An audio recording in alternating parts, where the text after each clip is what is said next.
11, BOU1, AFB2, Seek and Destroy. Talk about a female, talk about maternal, talk about deep and soggy, and talk about one that's got a pedigree and a half. This one is one that certainly says, I'm going to be productive and I'm going to be a female that's going to create a line of females that you can base your program on for years to come. Another wild pedigree, Jason. Obviously out of untouchable. Like I said, we use that buck really, really hard. And so that's an untouchable daughter. You know, he would have sired the one that won Louisville, and we've been talking about him quite a bit. The most exciting part of this one's pedigree to me is the bottom side. That lady in red was the doe that won her class at nationals when Orphan Annie was 9th in her class. I wanted to buy this doe, this lady in red, to try and make dapples out of. And we, the Goodwin family weren't super willing to get rid of her, and understandably so. She was one of the best red does in the country at the time, right?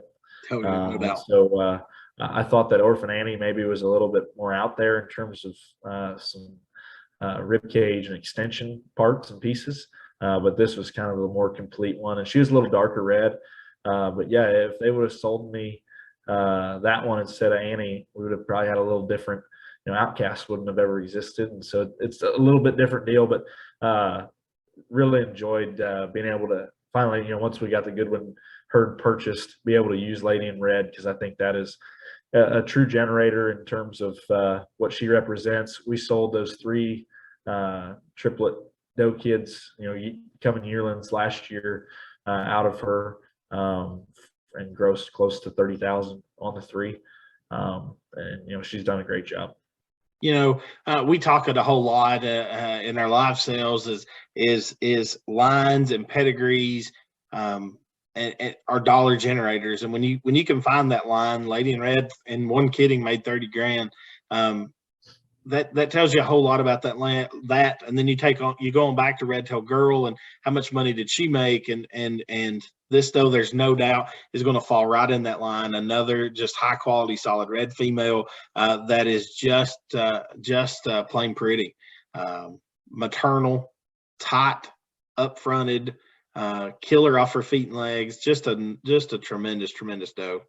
Well, the biggest thing for me, we talked a couple videos ago about the bone and feature that Go Dog Go injected.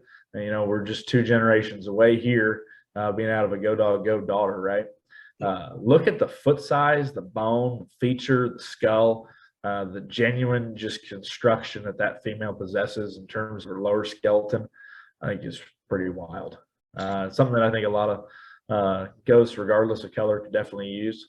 But to me, this is the right shade. Again, we talk about buying a solid red doe and making dapples out of them. That is the right shade to do it. And I guess when Lady in Red got bred to Outcast, she made 844, which would have been that buck that really went on a tear and made a lot of good stuff for us. And so that's a line that we know bred to dapples from the Copper Top line will generate dapples.